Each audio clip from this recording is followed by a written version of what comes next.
এক দেশে ছিল এক রাজা। সে রাজার বাগানের কোণে ছিল একটি টুনটুনি পাখির বাসা। একদিন রাজা সিন্ধুকের টাকা রৌদ্রে শুকাতে দিলে ভুলবশত একটি টাকা বাগানে রয়ে গেল। টুনটুনি টাকাটি দেখে তার বাসায় নিয়ে গেল। পরদিন রাজা রাজসভায় বসে রাজকার্য পরিচালনা করছেন। এমন সময় টুনটুনি পাখি বলতে লাগলো, রাজার ঘরে যে দোন আছে আমার ঘরেও সে দোন আছে। এই বলে পাখিটি উড়ে চলে গেল। রাজা টুনটুনির কথা শুনে মন্ত্রীকে বলল, দেখো তো টুনটুনির বাসায় কি আছে। মন্ত্রী লোকজন পাঠিয়ে দেখলো টুনটুনির বাসায় একটি রূপার টাকা রয়েছে। রাজা তখন জানতে পেরে মন্ত্রীকে বলল, এটা তো আমার টাকা, যাও টাকাটা নিয়ে এসো। রাজার হুকুম মতো মন্ত্রী টাকাটা এনে রাজাকে দিল। পরদিন রাজা দরবারে এসে বসলে আবার টুনটুনি পাখিটি এসে বলল, টুনির ধন রাজার বাড়ির ভিতর, রাজা ধনে বড় কাতর।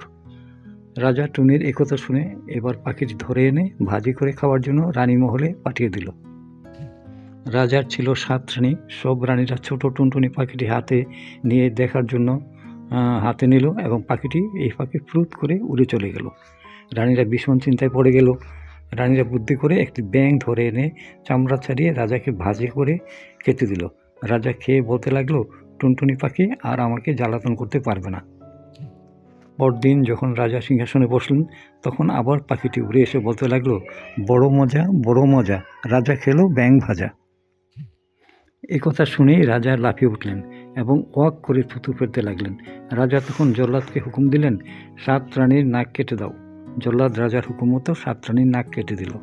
পরদিন রাজা রাজসভায় বসলে আবার টুনটুনি পাখিটি উড়ে এসে বলতে লাগলো, এক টুনি টুনটুনালো 7 রানীর নাক কাটালো। রাজা এই কথা শুনে আবার টুনটুনি পাখিটি ধরে এনে জল দিয়ে গিলে খেয়ে ফেলল। কিছুক্ষণ পর ওয়াক করে বমি করলো এবং টুনটুনি পাখিটি বেরিয়ে উড়ে চলে গেল। এবার রাজা রাগান্বিত হয়ে আবার টুনটুনি পাখিটি ধরে আনলো এবং এক সেনাপতিকে বলল, টুনটুনিটি আমি আবার জল দিয়ে গিলে খাবো এবং তুমি তরবারি নিয়ে আমার সামনে দাঁড়িয়ে থাকবে। আমি যখন ওয়াক করব তখন তুমি টুনটুনিটি বেরিয়ে গেলে তুমি তরবারি দিয়ে পাখিটিকে 2 টুকরা করে ফেলবে।